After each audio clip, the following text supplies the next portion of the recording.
மாசு ஒரு சிறு தகவல்.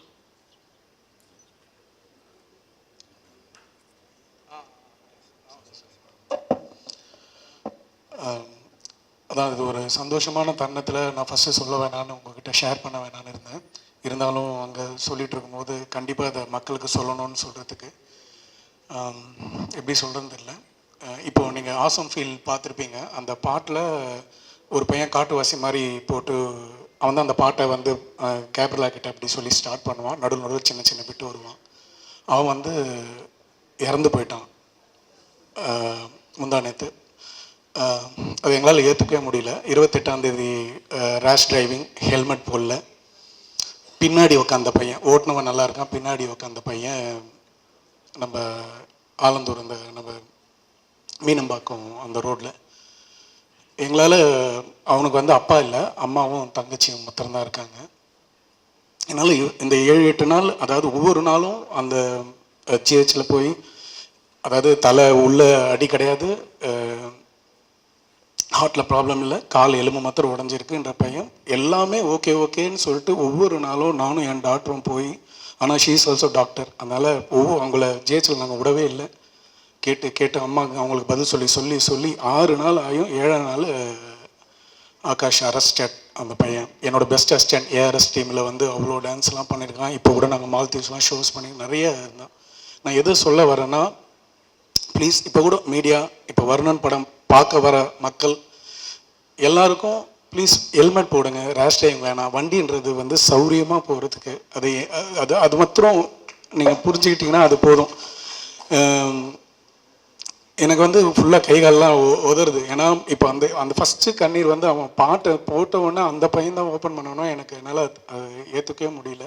இன்னும் படமும் ரிலீஸ் ஆகலை. இது மாதிரி 2-3 ப்ரமோஷன்ஸ் அங்கே பண்ணியிருக்கான் அந்த பையன். இன்னும் படம் ரிலீஸ் ஆகலை, வரப்போகுது. அவங்க அம்மாவுக்கு என்ன பதில் சொல்கிறது? இது மாதிரி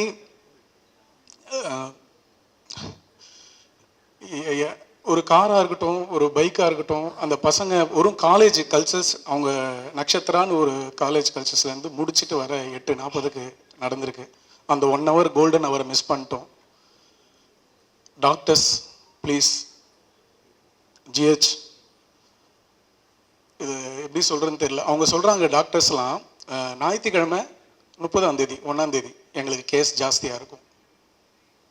நாங்கள் ஒவ்வொரு இடத்துலையும் கூடவே இருந்து ஓடி போய் பார்த்தோம். மேலே போனால் அந்த ஸ்கேனு ஒன்று தான் இருக்குது, அது ரிப்போர்ட் வரத்துக்கு 6 மணி ஆகும். இதை மாதிரி நான் வந்து இதை வந்து கவனத்துக்கு ஏன் எடுத்துகிட்டு வரேன்னா, எவ்வளோ இன்றைக்கி தலைவர்கள் எல்லாம் கட்சியில் வரவங்களும் சரி, இருக்கிறவங்களும் சரி, ஒரு நாள் அந்த ஞாயிற்றுக்கிழமையில் யாராவது அவங்க அசிஸ்டண்ட்டாவது இருந்து அங்கே இருந்து பாருங்கள். ஒரு பிஜி தான் அட்டன் பண்ணுறாங்க. நல்ல டாக்டர்ஸ் அப்படி பார்த்துக்கிட்டாங்க, அதில் எந்த குறையும் சொல்ல முடியாது. லாஸ்ட்டாக கண்டே பிடிக்க முடியாமல்